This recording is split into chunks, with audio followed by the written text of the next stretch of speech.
Gindaulwan ni Mayor Esther Bernos nga inawat dagiti 50 ket inema CCTV manipod DILG iti niyuswat nga inauguration ken turnover ceremony. Nagtawd dito iti 1,150,000 pesos a Seal of Good Local Governance Incentive Fund gapo ti pinagbalin nga awardee iti ili tinapalabas atawen. Dagiti CCTV tinainstolar kadagiti 7 a barangay iti ili, partikular kadagiti pagadalan, intersection area, main road ken accident-prone areas.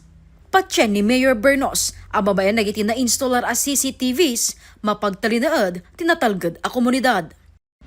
This project will not only help the people of Danglas attain a better living, better lives, but it also helps to make Danglas a better place to live in. We will try to do our best to continue developing these projects in order to make Danglas a resilient and peaceful community. Ti SGLG ket saan laing ang maysa a pamadayaw, ngem ket di testamento ti serbisyo publiko. Is more than just a set of cameras and cables. It is a manifestation of your leadership's dedication to transparency, safety, and accountability. The very principle that define the seal of good local governance. Numan pa'y maibilang a peaceful municipality ti Danglas, mamati ti pulisya ken dagiti bumarangay, adakkel a katulungan da dagiti installed CCTV.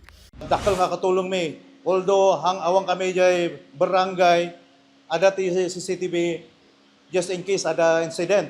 But we are not hang kayo nga kwati about regarding crime nga ini-incident.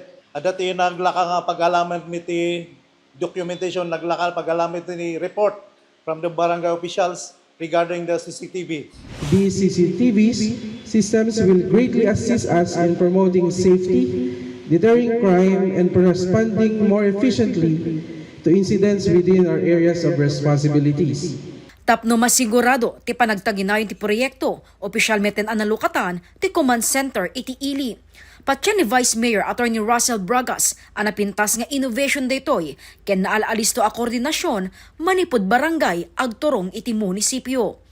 In add all the cameras from the 7 barangays can be seen at real time in one location in our municipality. Not just crime detection but also crime prevention. This is a very good innovation. This is a technology nga available meten iti tiyempo tayo. It is high time that we establish this kind of facility. 24/7 ti system operation. Kinid daw ti Vice Mayor ti tulong ti barangay ang mga iwan ti proyekto. Jessica Boreta, Balitang, Solid North.